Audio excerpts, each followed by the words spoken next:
Souvent, le fait d'être bon envers les autres, on va peut-être nous dire à un moment donné qu'on craint Yahweh et qu'on l'aime et que nous, on marche vraiment avec Yahweh.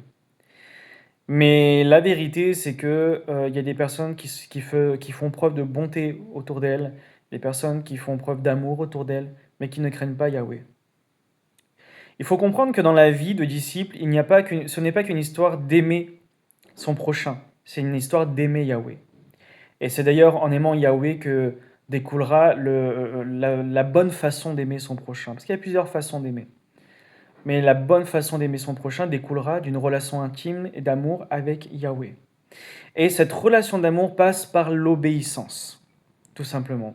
Un homme qui craint Dieu, qui aime Yahweh, c'est un homme qui obéit à ses commandements, qui obéit à sa Torah, ce qu'on appelle la Torah, ses instructions, tout simplement. Ça, c'est un homme ou une femme qui craint Dieu.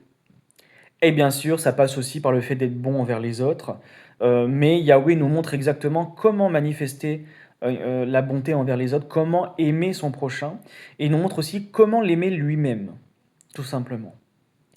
Donc, on peut aimer les autres, aimer son prochain sans aimer Yahweh, mais on ne peut pas aimer Yahweh, bien sûr, sans aimer son prochain aussi. C'est pour ça qu'il est dit que toi qui dis que tu aimes Dieu, tu n'aimes pas ton frère, mais tu le hais, tu es un menteur. Tu ne peux pas aimer Yahweh que tu ne vois pas et haïr, détester, rejeter celui que tu vois, ton frère ou ta soeur que tu vois, tout simplement. Mais on peut aimer ses frères et sœurs jusqu'à un certain niveau, on va dire, aimer son prochain sans aimer Yahweh et sans s'y attacher.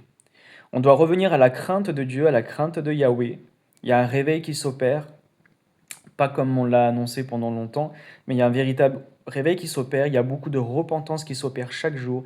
Le Seigneur vient bientôt, dans peu de temps il sera là, et nous avons tout intérêt à revenir à lui, à nous analyser, à revenir à lui, et à revenir à la crainte de Dieu, au respect de sa personne et à l'obéissance, et bien sûr animé par l'amour.